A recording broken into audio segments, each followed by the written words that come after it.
Hi again everybody, welcome back again di Bitcoin Update. So everybody, kita langsung ngebahas Bitcoin lagi. Saya nggak lompat ke altcoins dulu karena altcoins itu mungkin ya antara Rabu, Kamis, Jumat ya antara 3 harian ini kita mungkin akan ada live streaming secara langsung di YouTube channel. Jumat ada NFP ya, Rabu, Kamis malam itu bakal ada Jerome Powell testifies ya. Mungkin seru ya untuk kita ngelihat market bergejolak di saat kondisi di mana ada beberapa data-data penting dan news event penting. Cuman, of course kita nggak akan langsung react ya, karena saya typical trader yang lebih prefer untuk stay away dari market ya. When the market in the very busy day ya, kita ngelihat ada banyak sekali news event. Di sini kita ada Jerome Powell testifies ya, dia bakal diundang sama anggota parlemen, which is bayangin teman-teman kalau misalnya Jerome Powell ditanya, what do you think about cryptocurrency market? Especially Bitcoin, di mana Bitcoin ETF spot already running. Yeah, there's a lot of institution and what kind of regulation that we need to think about. Wah, udah. Ya, itu market bakal begitu tuh teman-teman. Jadi kita nggak tahu apakah di hari Rabu atau di hari Kamis Jerome Powell bakal ditanyain soal hal itu. Ya, apakah akan ditanyakan itu juga kita nggak tahu. Itu semua sifatnya abu-abu, spekulasi. Kecuali teman-teman ada orang dalam, istilahnya orang dalam SEC yang mungkin udah tahu kira-kira bakal ngebahas apa aja besok. Ya, itu boleh diinfokan gitu ya. Nah teman-teman, sekali lagi di weekend itu bakal ada NFP di sekitaran jam setengah 9 malam. Ya, of course ini bakal jadi pergerakan market yang sangat penting, mengingat rata-rata setiap hari itu kan sekarang ya kita bisa bilang ya market itu digerakkan oleh institution ya. Mereka mengambil transaksi dari perintah ya dari kliennya, dan every day is a buying day ya so far untuk si BlackRock sendiri.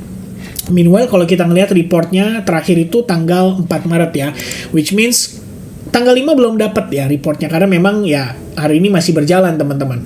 Jadi sekitar 2 harian lalu, Jumat, itu kita ngelihat the biggest outflow ya, at least sepanjang bulan Februari.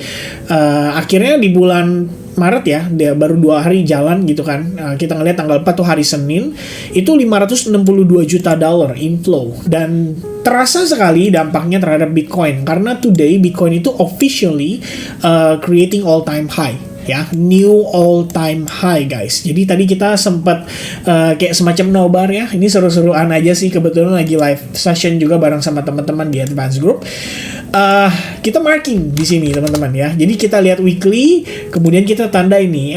Ini dia nih ya, 68.900. Terus tadi kita set alarm. Begitu kena langsung kempes, langsung turun. Kenapa teman-teman hal itu bisa terjadi? Jadi tadi pada saat kita lagi live update, saya sempat sharing sama teman-teman ya, ini sedikit knowledge ya seputar ICT konsep sebetulnya. Mungkin kalau yang udah pernah belajar pasti kalian gak asing dengan istilah BSL ya dan juga SSL ya. BSL itu sebenarnya stands for buy side liquidity. Kemudian untuk yang di bawah itu biasanya disebut dengan istilah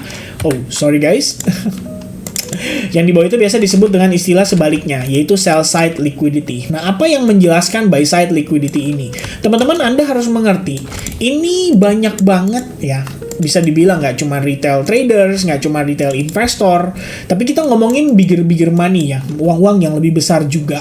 Itu sewajarnya ya, mereka either taking profit di sana atau memang melakukan sell short di sana. Jadi yang dimaksud dengan buy side liquidity itu tujuannya adalah untuk menghadirkan yang namanya willing buyers.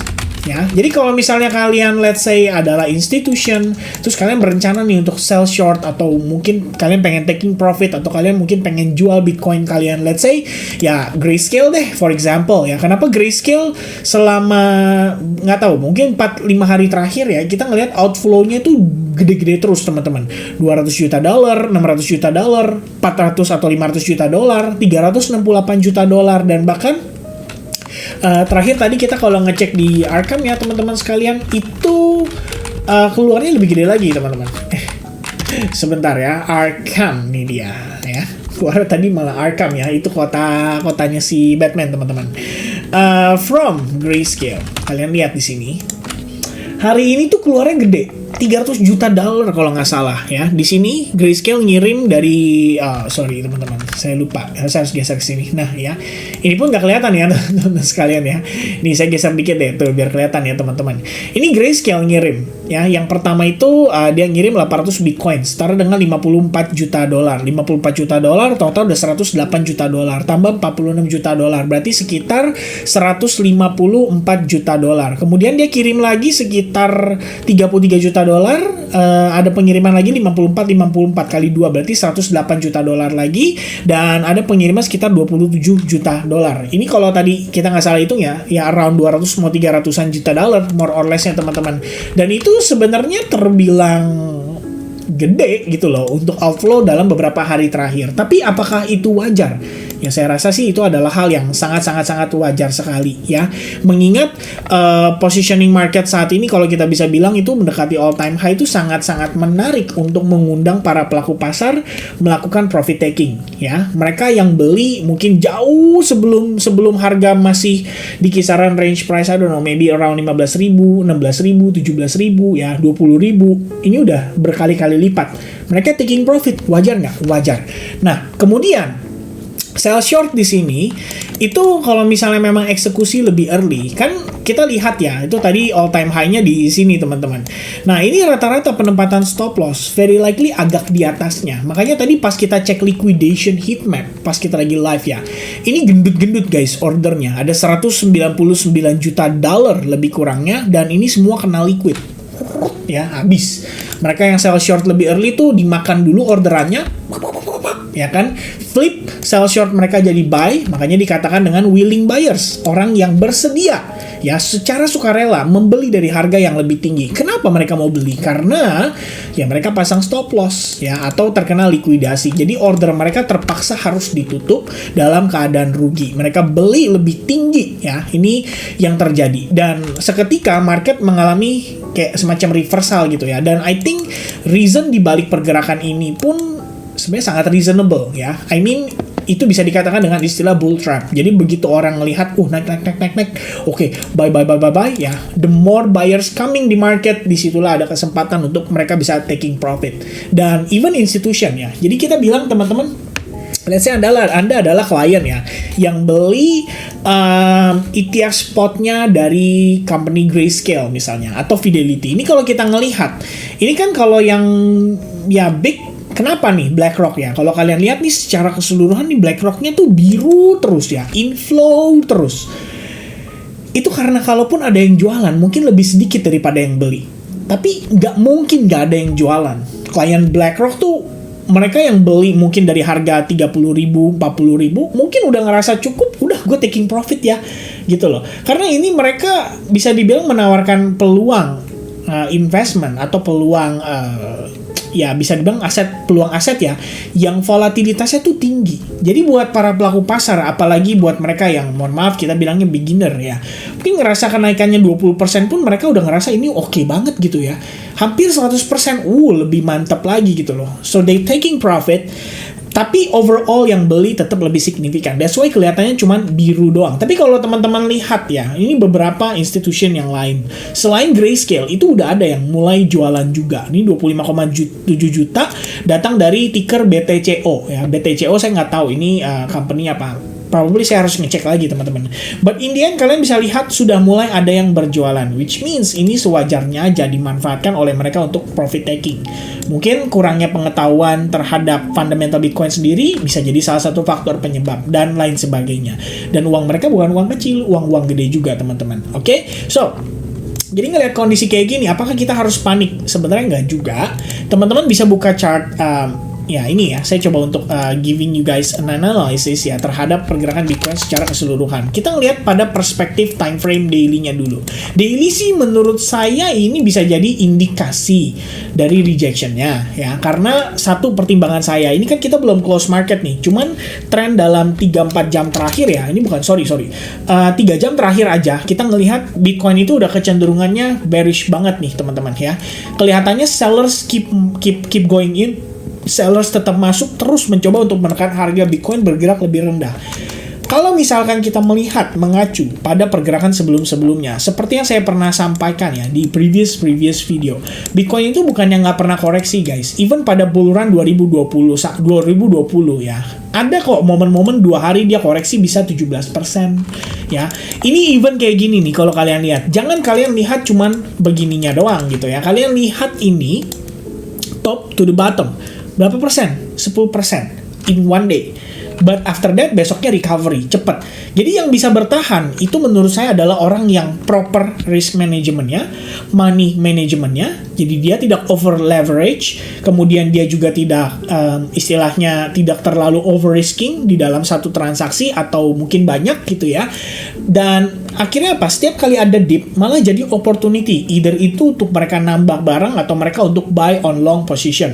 Ya, kira-kira seperti itu. So, di sini juga sama, 2020 November ada retracement-nya 17%. Ini pun sementara juga ada ya 12% dalam beberapa hari mengalami koreksi penurunan. Dan masih banyak lagi contohnya di sini ya, dari top to the bottom 27%. Dari sini top to the bottom 27%. Ya, ini kalau kita lihat secara nominal sih totalnya $11.000. Kalau saat ini Bitcoin dengan kapasitas nominalnya ya, bukan dengan kapasitas nominal, tapi dengan angkanya yang sudah mencapai $64.000, ya kita nggak bilang 10% lah ya. Kita bilang let's say ya sama lah $10.000 dari top $10.000 ke bawah, berarti sekitar lebih kurang 58.000. Oh ternyata 14% juga teman-teman ya. Nah demikian. Jadi ini kalau kita ngelihatnya, remember, this is weekly range ya. Saya memang nggak expect istilahnya dia langsung begini gitu ya. Mungkin ada waktunya kita perlu isi bensin ya. Dan ini adalah indikasi awal lah, kalau kita melihatnya di mana market itu reacting dari situ gitu kan. Let's say Bitcoin harus mengalami koreksi. Ya, saya rasa itu bukan berarti kalian langsung berpikir ini super duper bearish gitu ya. I mean, if you take a look here, ya, yang tadi saya sudah bilang sama teman-teman, koreksi 20% besoknya bullish lagi kok. Koreksi 10% besoknya bullish lagi kok. Cuman kenapa teman-teman mungkin banyak yang nggak survive? Mungkin kalian trading di altcoins, tapi kalian over leverage. Kalian gunakan margin yang besar, risk manajemennya nggak proper, coba untuk all in, takut ketinggalan, merasa belinya kurang di spot, akhirnya kalian coba untuk menggunakan futures market untuk beli lebih banyak. That's the problem. Ya, the moment kondisi-kondisi kayak gini terjadi, liquidity sweep berlangsung, inilah momen kuburannya para leverage traders yang bisa dibilang over risking di dalam transaksi. Nah, itu mungkin yang harus diperhatikan teman-teman. Di momen kayak gini, ketika range transaksi harian Bitcoin itu bisa lebih signifikan. Kalau dulu kan kita tahu ya, sehari itu $500, $600 ya kan. Bitcoin 19.000, let's say 19.500, besok jadi 20.100 aja kita udah happy ya kan. Oh, ada $600 nih gain ya kan. Hariannya kecil teman-teman, tapi sekarang hariannya Bitcoin tuh signifikan.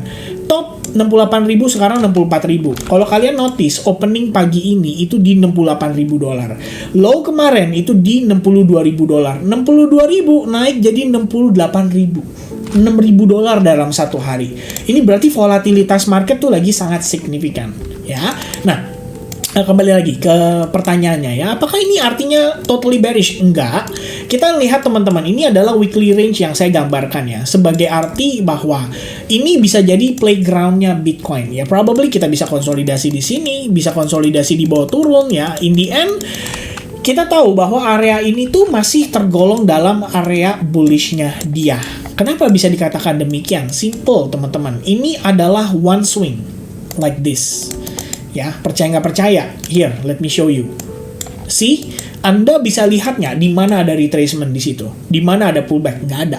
Yang kita lihat dia cuma naik, isi bensin, naik, isi bensin, habis itu naik. Sampai hari ini kita masih satu swing pergerakan.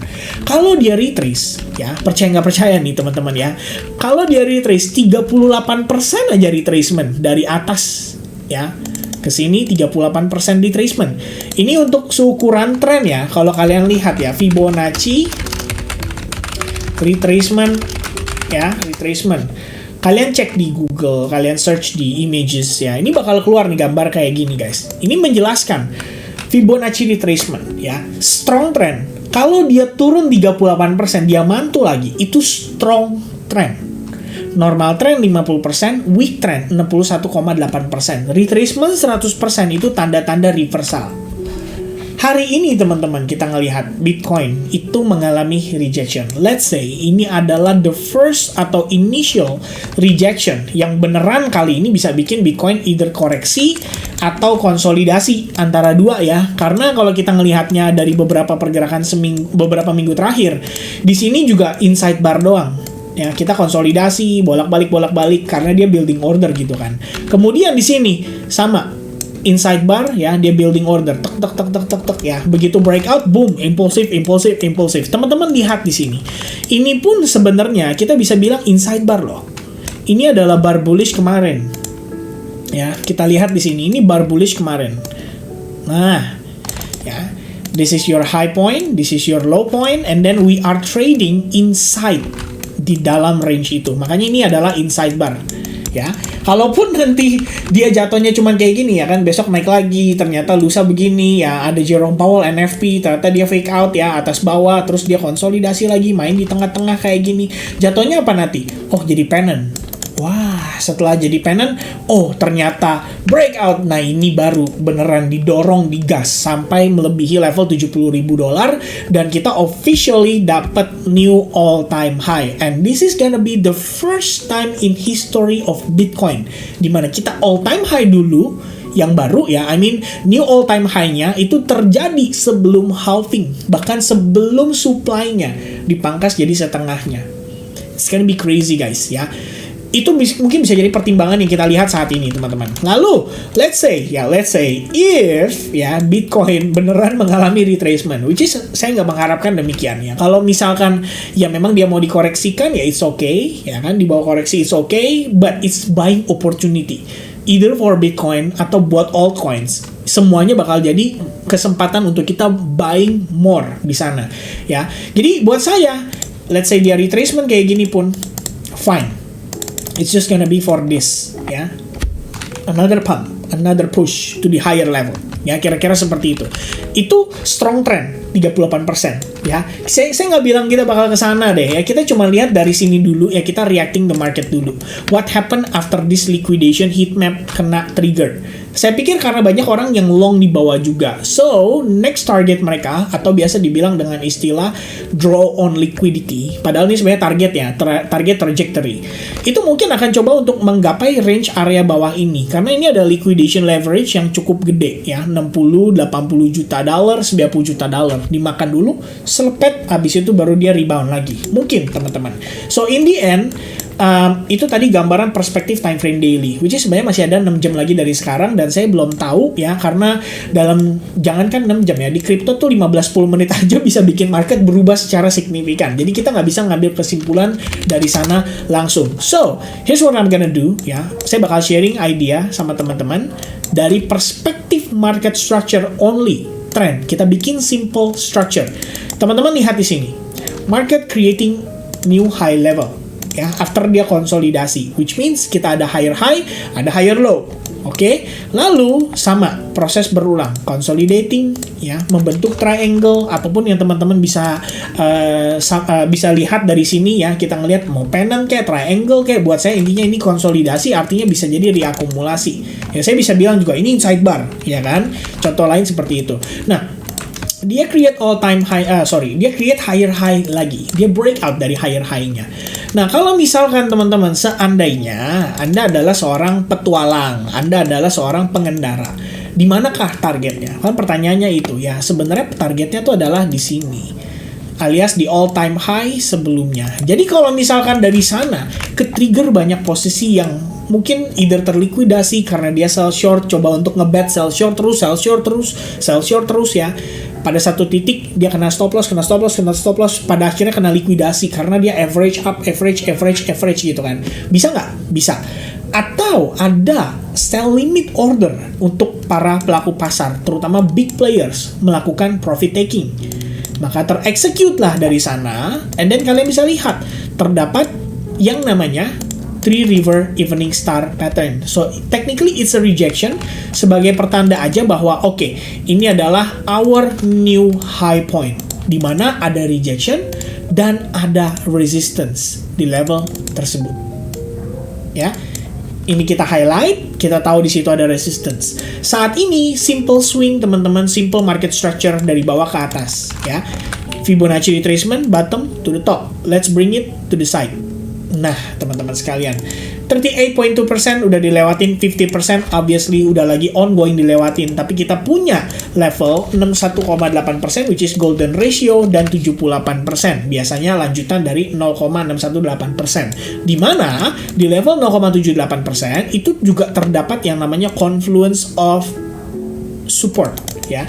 Terdiri dari previous resistance, high point yang sudah berhasil di break, dan kalau kita turun testing ke level itu lalu kita dapat reaction untuk mantul, I think that's good enough. Dan kita sudah bisa katakan ini adalah retracement-nya, ya, retracement yang terjadi oleh orang-orang yang melakukan profit taking serta para sellers atau short sellers yang mencoba untuk melakukan atau mengambil peruntungan di market yang posisinya sedang dalam keadaan bullish. That's more or less the idea daripada pergerakan yang ada pada time frame hourly ini. Kalau kita lihat di sini teman-teman, simple structure.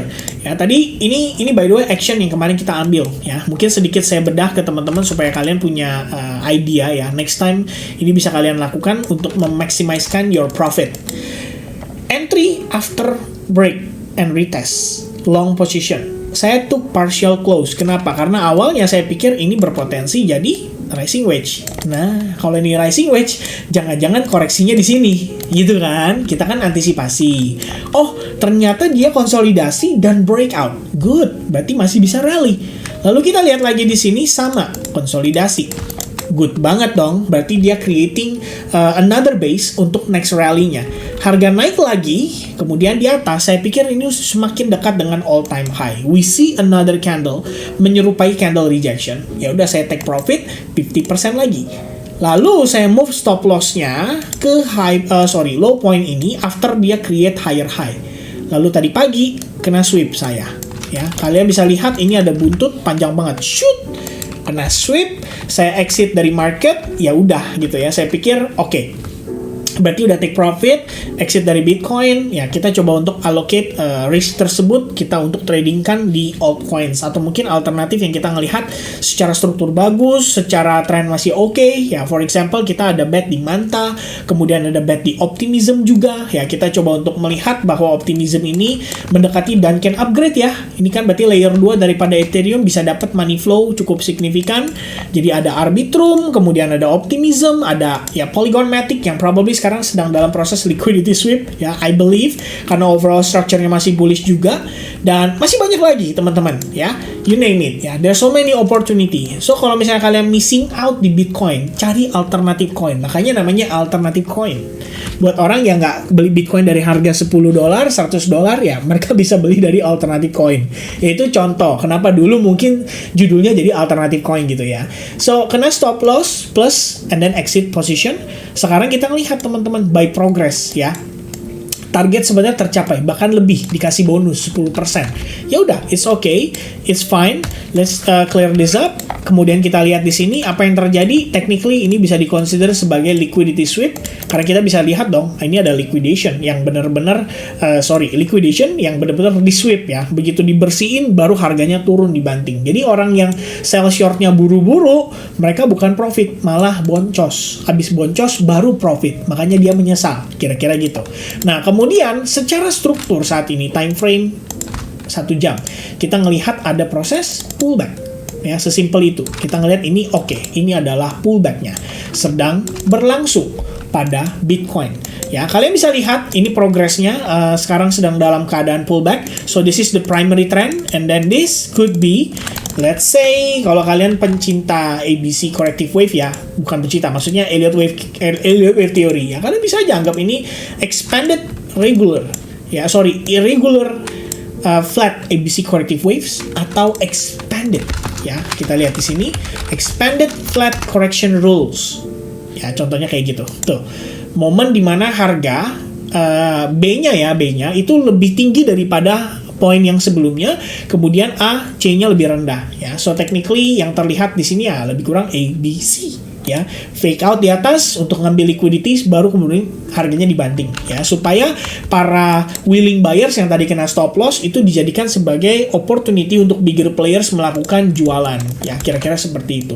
Nah sekarang harga mengalami retracement, let's see ya, simple market structure. This is your previous resistance. Kita marking seperti ini, more or less itu ada di kisaran range price $63.200, kita bulatkan. Dan di sini ada sedikit konsolidasi, teman-teman bisa asumsikan itu sebagai area demand. That's it ya. Ini demand yang minor di atas SNR, which is make sense juga kalau misalkan di situ harganya ketahan, kemudian kita gunakan what do we call that? Ya, Fibonacci retracement teman-teman sekalian. Sorry. Oke, my bad ya. Kita adjust sedikit ke bawah. Seperti ini ya, ini kita bawa ke samping. Tadi harusnya kayak gini teman-teman ya, karena ini low pointnya nih, ini pullbacknya ya, my bad guys. Habis itu baru dia naik, berarti $62.000 ya, dan confluence-nya itu ada di 0,618% retracement, $63.526. So dengan kondisi saat ini saya juga tidak mau betting dalam arti oh ini bakal ketahan nih dan lain-lain. Saya lebih prefer price action-nya itu ngasih saya clear direction atau clear setup ya. Kalau kayak gini ya saya skip aja ya, biarkan dulu. Kalau misalkan pergerakan kayak gini tuh ya kan, kalau kemarin kan enak nih clear direction gitu. Kita ngelihat di sini terbentuk ascending triangle pattern, kemudian di sini juga terdapat you can call it as a channel ya. In the end dia break and retest terhadap channel itu. That's why kita ngelihat bahwa oke, ini konfirmasi yang menarik ya, bahwa harga itu masih bisa naik lagi. Tapi kalau saat ini teman-teman, terlepas dari struktur dan tren yang kita lihat masih dalam keadaan bullish, tetap aja ini tekanan jualnya agresif. Saya juga nggak berani istilahnya berdiri ya di hadapan kereta yang sedang melaju sangat cepat seperti ini. Wah, duit saya berapa gitu kan, seberapa besar uang saya sehingga bisa mengalahkan uang-uang institusi itu. Wah, nggak bisa, nggak sanggup teman-teman ya. So that's gonna be the idea for Bitcoin saat ini. The overall movementnya still bullish, but let's say worst case scenario setelah pullback ini berlangsung dan dia malah break low dari area ini dikatakan dengan invalidation level untuk bullish setupnya. Dan kalau misalnya itu berhasil di break teman-teman, it means kita boleh siap-siap anticipate untuk menangkap kemungkinan Bitcoin koreksi lebih jauh ya, let's say under $60,000 lah ya, di bawah 60.000, karena ini validation levelnya 61.000 ya. Mungkin ya bisa aja kayak kemarin Bitcoin ETF spot gitu kan, sedikit doang habis itu dia naik, bisa aja gitu. Yang penting ada koreksi ya, intinya seperti itu. So that's gonna be the update for Bitcoin. Ini lumayan krusial, saya ngomong lumayan panjang teman-teman, karena saya pengen teman-teman tahu gambaran besarnya supaya Anda juga bisa lebih berhati-hati terutama dalam mengeksekusi di futures market, apalagi yang trading di altcoins ya. You have to be safe teman-teman untuk saat ini. Be safe ya, just be safe ya teman-teman. Be safe and then lower your risk, do not overtrade, do not over leverage. That's it. The advice yang bisa saya kasih. God bless everyone, and I'll see you guys again in the next update. Cheers, bye bye guys.